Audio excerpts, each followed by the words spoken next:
আসসালামু আলাইকুম, welcome to দিশাস cookbook. আজকে আমি রান্না করেছি কুমড়া শাক দিয়ে আলু দিয়ে চিংড়ি মাছের ভাজি। আর পুরো রান্নাটা দেখে ভালো লাগলে আমার ইউটিউব চ্যানেলটা সাবস্ক্রাইব করবেন। এখানে আমি আমার সব শখের রান্নাগুলো দিয়ে থাকি এবং নতুন রাঁধুনি যারা আছে তাদের জন্য কিন্তু খুব সহজে কিভাবে রান্না করে সবার মন জোগাড় করা যায় সেটাই আপনারা আমার কুকিং চ্যানেলে দেখতে পারবেন। তাহলে দেরি না করে চলেন আজকের ভিডিওটা বা কুকিং ভিডিওটা শুরু করি। আজকে আমি রান্না করব কুমড়া শাক দিয়ে চিংড়ি মাছ। এটাকে প্রথমে বেছে কুটে সুন্দরভাবে ধুয়ে পানি ঝরানোতে দিয়েছিলাম। এখন আমি এটাকে সেদ্ধ প্রথমেই বিসমিল্লাহ শাকগুলা দিয়ে দিব। শাকটা একটু সেদ্ধ করে নিব আমি।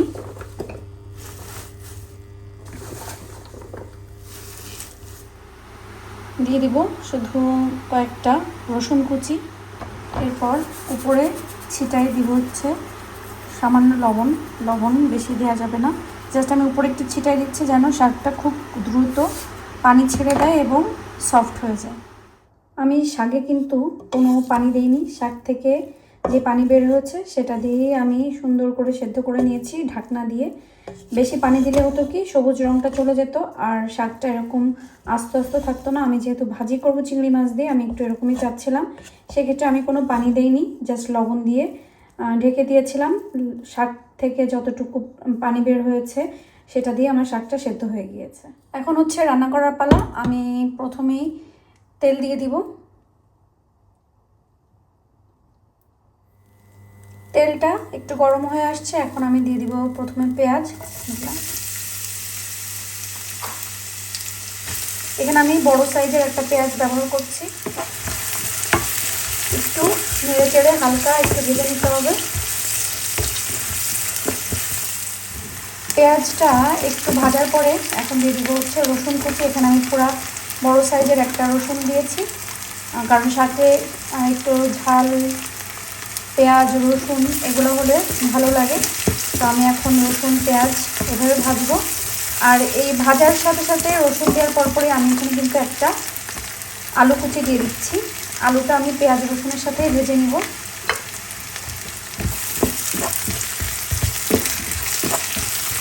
দুইটাই একসাথে, মানে তিনটা জিনিসই একসাথে ভাজা হয়ে যাবে, রসুন পেঁয়াজ এবং আলু।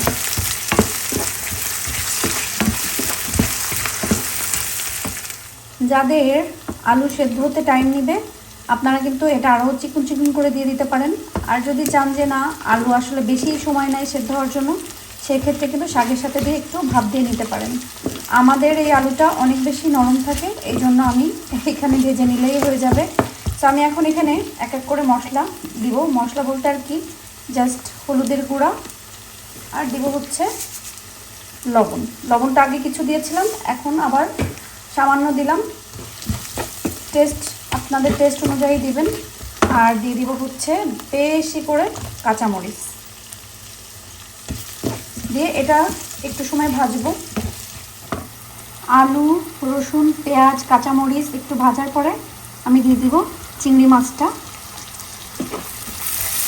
এবার চিংড়ি মাছ এর সাথে ভেজে নিব।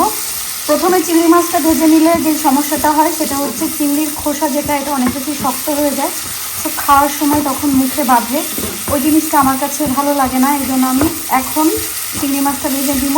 চিংড়ি মাছটা ভাজাও হবে, আবার সব কিছু সুন্দর মতন সফটও থাকবে। সেই জন্য এখন আমি চিংড়ি মাছটা দিয়ে ভেজে নিচ্ছি। এখানে আমি কিন্তু একটু মরিচের গুঁড়া দিয়ে দিচ্ছি সামান্য, কালারটা সুন্দর আসার জন্য। আপনারা চাইলে নাও দিতে পারেন, কিন্তু এইভাবে খেয়ে দেখবেন এটাই অনেক বেশি মজা। এখানে আমার চিংড়ি মাছ আলু দেখেন আমার সেদ্ধ হয়ে গিয়েছে একেবারেই, কারণ এখানকার আলুগুলো অনেক বেশি সফট থাকে, এই জন্য আমি এভাবে দিয়েছি। আমি আবারও বলছি, আপনারা যারা হচ্ছে ট্রাই করবেন এই রান্নাটা বা আগে খেয়েছেন, জানি না আপনারা কীভাবে খেয়েছেন, তবে যারা ট্রাই করবেন আপনারা কিন্তু যদি আলুটা শক্ত হয় তাহলে শাকের সাথে দিয়ে সেদ্ধ করে নেবেন, আর না হলে চিকন চিকন করে আরও একটু চিকন চিকন করে কাটবেন।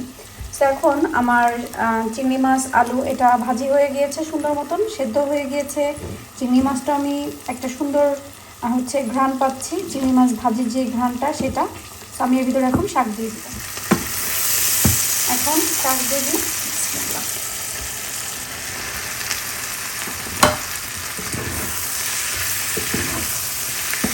করার সময় চুলার জালটা কম করে দেবেন, নাহলে কিন্তু পেঁয়াজ মশলা রসুন সব কিছু নিচে ধরে গেলে শাকেরটা পুরো গন্ধ আসবে, যেটা খেতে ভালো লাগবে না। তো সুন্দরভাবে এপাশ ওপাশ করে শাকটা চিংড়ি মাছ আলু মশলা সব কিছুর সাথে মিক্স করে নিতে হবে। আমি সুন্দরভাবে এপাশ ওপাশ করে নেড়ে নেড়ে মিক্স করে নিচ্ছি। এই পর্যায়ে আপনারা একটু লবণটা চেক করে নেবেন। প্রথম থেকে কিন্তু লবণ কম দিবেন, কারণ শাকে বিশেষ করে কুমড়া শাকে কিন্তু সামান্য লবণ দিলেও অনেক বেশি লবণ মনে হয়। সেক্ষেত্রে আপনারা লবণটা কিন্তু পরে এই সময় চেক করে দিবেন যতটুকু লাগে। প্রথমে বেশি দিয়ে দেবেন না, তাহলে কিন্তু আর শাক ভাজিটা খাওয়া হবে না। তো দেখেন কী মনে হচ্ছে, এই শাক ভাজি দিয়ে কি প্লেট প্লেট ভাত খাওয়া যাবে? অবশ্যই যাবে। তো যারা এখনও এইভাবে কুমড়া শাক ট্রাই করেননি, আর দেরি না করে এইভাবে ভাজি করে একটু খেয়ে দেখবেন, অনেক বেশি মজা লাগবে ইনশাল্লাহ। আর আমার রান্নাটা কেমন হয়েছে সেটা কিন্তু কমেন্ট করে জানাবেন, আপনাদের কার কেমন লেগেছে বা আপনারা কে এইভাবে কুমড়া শাক ভাজি খান সেটা কমেন্ট করে জানাবেন। এইবার আপনাদেরকে ছোট্ট একটা টিপ দিই। অনেক সময় লাউ শাক কুমড়া শাক খেতে কিন্তু একটু তিতকু লাগে, কারণ যেহেতু এটা সবুজ একটা শাক, একটু তিতা তিতা ভাব চলে আসে, আমার কাছে লাগে। সেই ক্ষেত্রে আমি যেটা করি সেটা খুবই সামান্য পরিমাণের, এই যে দেখেন এতটুকু চিনি আমি ছিটাই দিই। এতটুকু চিনিতে আসলে তরকারিতে তেমন কোনো তফাৎ আসে না, অত মিষ্টিও হয় না, কিন্তু যে তিতা ভাবটা সেটা কিন্তু ব্যালেন্স করে ফেলে। এখন আমি এটা ভালো করে নেড়ে দিব, আর লবণটাও সব কিছু পারফেক্ট আছে। এটা কিন্তু আপনারা অবশ্যই সামান্য একটু চিনি দিয়ে ট্রাই করে দেখবেন, শাকের যে তিতকু ভাবটা বা কষকষ ভাবটা সেটা একেবারেই চলে যাবে, একদমই থাকবে না। এটা কিন্তু অনেক বড় একটা টিপ আমি আপনাদের কাছে দিলাম, যেটা আমি আমার মামুনির কাছ থেকে শিখেছি এবং খেতে অনেক বেশি মজা লাগে। আস্তে জাল দিয়ে পরে জোরে দিয়ে দিতে হবে, নাহলে কিন্তু শাকের যে পানি সেটা বেরোনো শুরু করে। আর এভাবে জোরে জাল দিয়ে সুন্দরভাবে ভেজে নিতে হবে, নিচে লেগে গেলে সেভাবে উঠে দিতে হবে, তাহলে কুমড়া শাকের প্রপার একটা ভাজি হবে।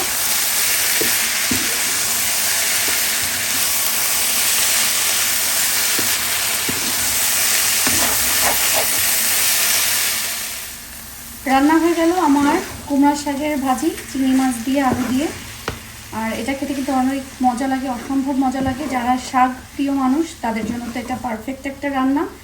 তো আমি বরাবরই বলে থাকি, এখানে দিশাস কুকবুকে আমি আমার শখের রান্নাগুলো দিয়ে থাকি। এটা কোনো রেসিপি চ্যানেল না, আমি আমার রান্না প্রতিদিনের যেই রান্নাগুলো সেগুলো আপনাদের সাথে শেয়ার করি। আর যদি ভালো লাগে এই রান্নাবান্নাগুলো তাহলে কিন্তু কমেন্ট করে জানাবেন, আমার ইউটিউব চ্যানেলটা সাবস্ক্রাইব করে দিবেন। তাহলে আজকের মতন ভালো থাকেন সবাই, আল্লাহ হাফেজ।